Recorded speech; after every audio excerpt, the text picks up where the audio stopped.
Hey everyone, I'm OTG197, and this is my ranking and recap video for my Psychic types only run of Sacred Gold. With this being the first recap video on my channel, let me just quickly explain what this video is.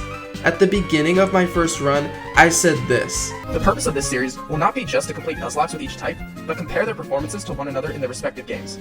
And so for every run that I put out, I plan to make a shorter video accompanying it that goes over where the type struggled, where it excelled, and getting into some of the details about the run that I didn't have time for in the main video.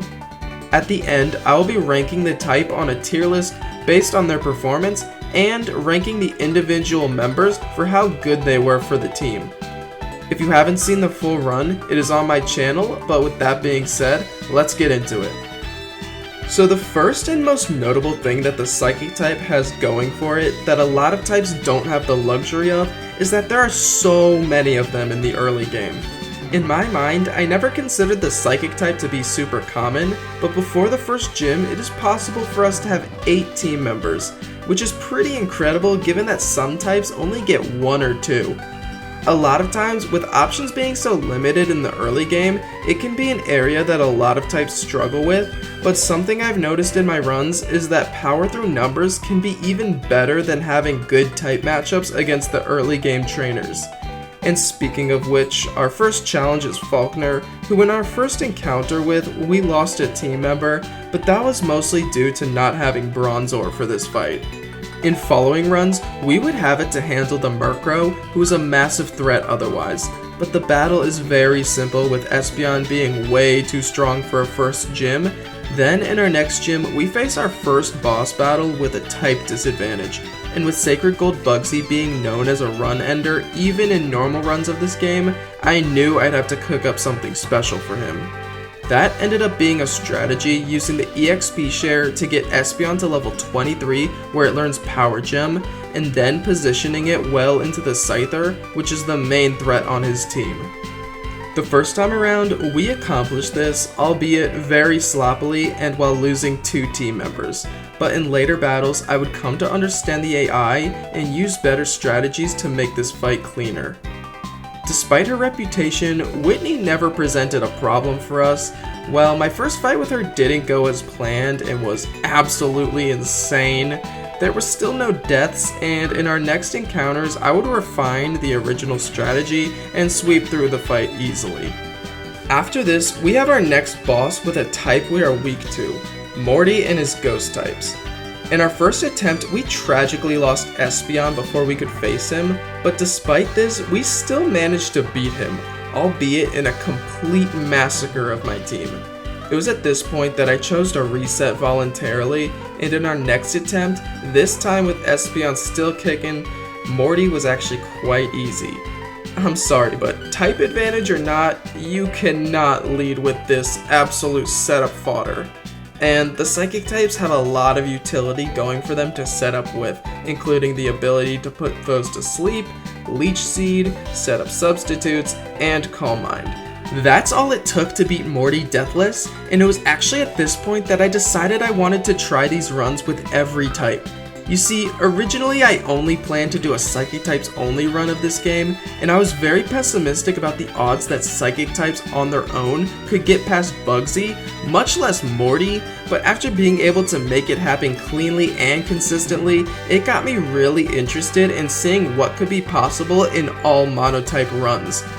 After Morty, the team and I take a nice break to a tropical beach island. Oh yeah, and I guess there was a gym leader there, he wasn't really a big deal. After that, we have the first Rocket Gauntlet, an extremely daunting part of the run. We manage all the double battles pretty well. Surprisingly, it was the single battles against Petrel and Ariana that gave the biggest scares, and I said in the main video that this was probably where I played my absolute sloppiest and kinda just got lucky. This is where the team had its first run-in with public enemy number 1, which is Honchkrow. Though I would figure out that by utilizing Starmie better with a different moveset, this battle could be made much cleaner, though it is still scary and there's kinda no getting around that. We then face Jasmine, who is very easy. Slowking with Nasty Plot, Trick Room, and Flamethrower can punch a hole in her team, and then Bronzong, Gallade, and Starmie can handle the rest. In our first run, we failed to catch Metang in Mount Mortar, but will this come back to bite us? Well, in the Rocket Hideout, we suffer the loss of Girafarig to Petrel's Crobat, and against Price, while Metang would have been good, the answer is no. In this fight, usually it is an absolute necessity to get rid of his hail, and thankfully I discovered Bronzong gets Sunny Day via the move reminder, and then without his hail, his team is not that scary, so we get our 7th badge with no problem. After this, we face the second, more difficult Rocket Gauntlet. First time around against the rival, we barely scraped by, like we actually got so lucky. Against Proton, things are going according to plan, and then Slowbro suffers a crit to his Crobat's Brave Bird and goes down.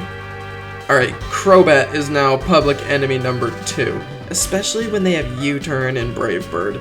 In later encounters, I would come to find having Metagross makes both this battle and the one against the rival much easier. But anyways, after this, Ariana is super easy. We lose Metachamp to Archer, but everything is still going according to plan. And then against Giovanni, with my Gallade set up with +2 defense and +1 in attack and speed, it should be an easy sweep. But of course, this is where karma finally comes for me, and not 1 but 2 crits eliminate 2 of my best team members.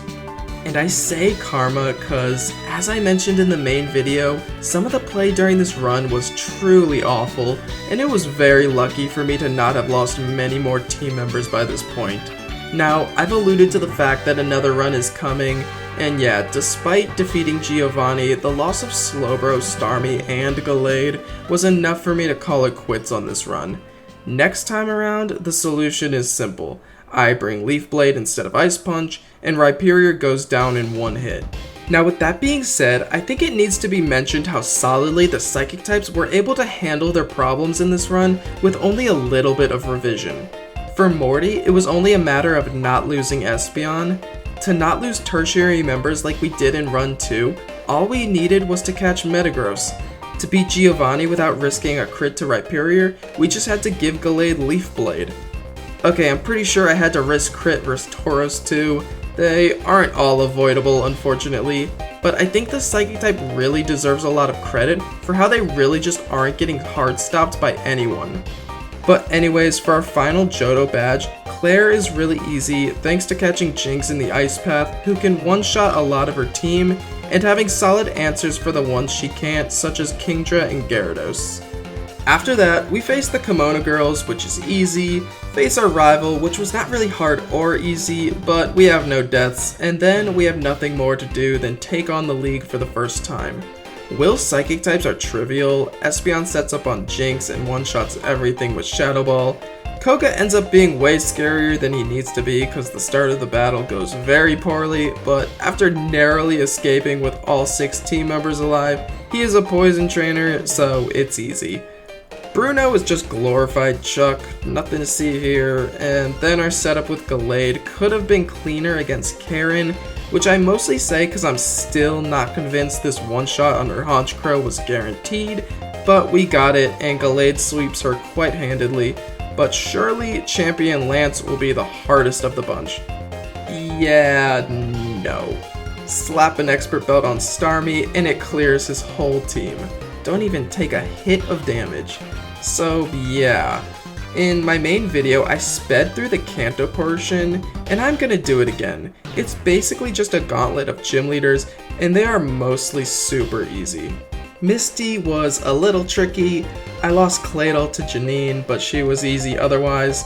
Against Sabrina, I got to use Venomoth for the first time, who was given the Psychic type in this game. I don't really know why, but it was, so I'm gonna use it. And yeah, it soloed Sabrina, who otherwise might have been kinda hard. Alright, points for Venomoth. Blue was also pretty tricky. While we had good answers for most of his team, he put us in a tight spot with his Rhyperior and took out our Slowbro. Another Rhyperior, god. Alright, but now we have all 16 badges, and before we're ready to face Red and call it a run, I take on the gym and league rematch. In the gym leader rematches, it's pretty easy. We just have way too good of options at this point for any of these teams to present much of an issue, and through all of them, we only lose Hypno. Then in the league rematch, Will isn't as much of a pushover. We actually have to pivot around and use strategy, but at the end of the day, his team is just very easy to wall, and even if we can't mow it over this time, we can win the war of attrition. This time, Koga is as difficult as a poison trainer should be, which is not very difficult. And then Bruno is quite literally the exact same as last time. Like, play for play, I'm pretty sure this battle was completely identical. Karen this time around is actually easier. Her Weavile raises our Gallade's speed by flinching it with Fake Out, and then because it holds a focus sash, we can set up easily on it as Karen will waste a turn to heal. And this time, I take more precaution against the Honchcrow, so her fight is extremely easy. Lance is a little more tricky this time, but only a little bit. Starmie still kinda owns him, but because of Tyranitar and items like Yachi Berries, we can't just spam moves and solo him, but we do have solid answers all around and clear the league yet again with no deaths, leaving only Red to take on. There's nothing that special about the Red fight. Even though they're supposed to be the hardest fight in the game, sometimes the final battle in a Nuzlocke can be pretty easy just because you have the luxury to sacrifice team members to make the win easier. Here, it's just making sure the right team members can get in safely when they need to. In this case, Scarf Metagross handles Pikachu, Starmie handles Charizard, Bronzong handles Venusaur, Gallade sorta handles Blastoise, not so sure if that's true, but 3 Hydro Pump misses definitely helps.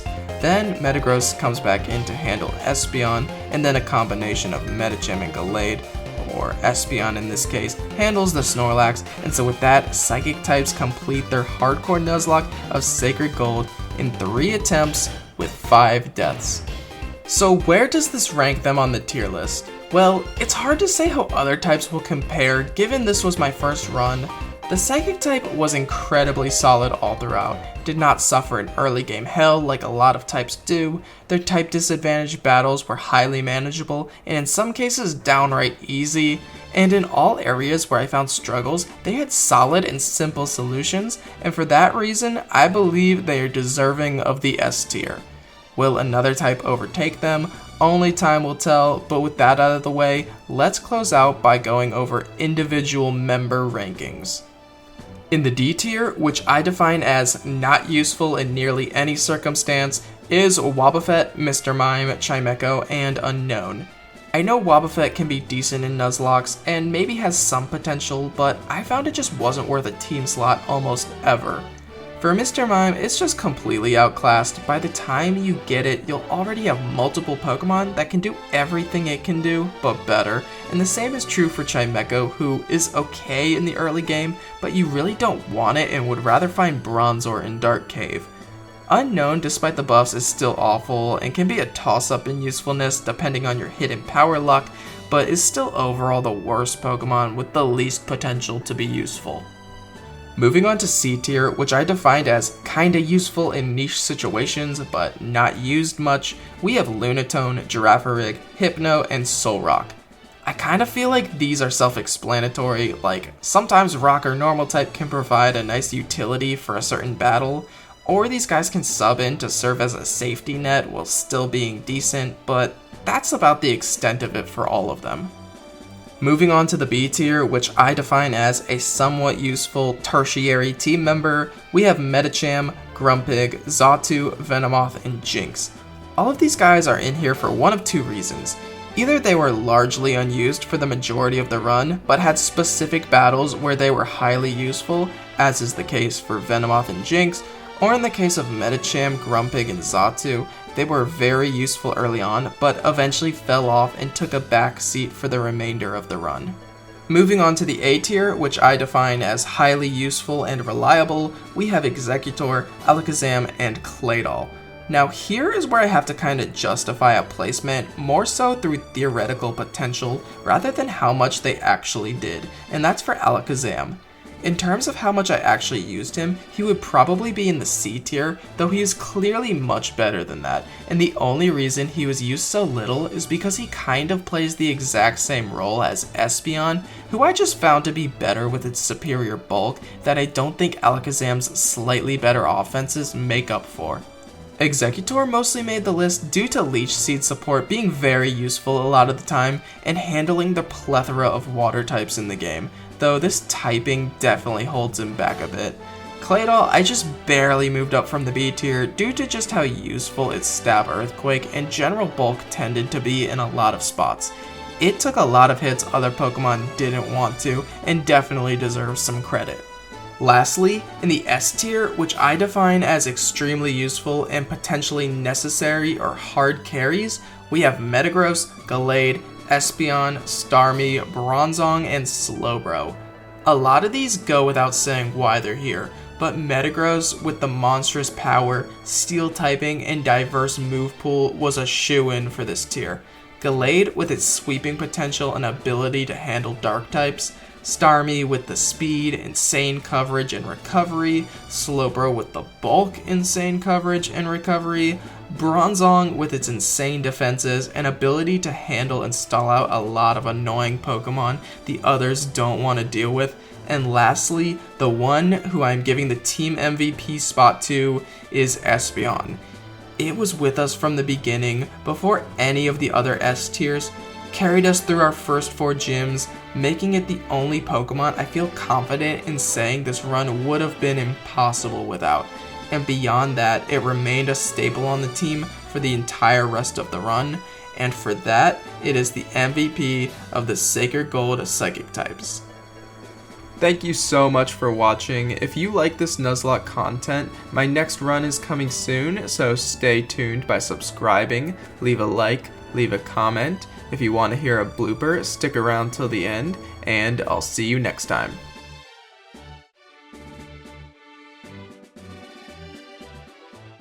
Which gives a 50% chance of passing the user's nature to a wild Pokemon when leading the party. This is something I can definitely use to get good natures on my encounters.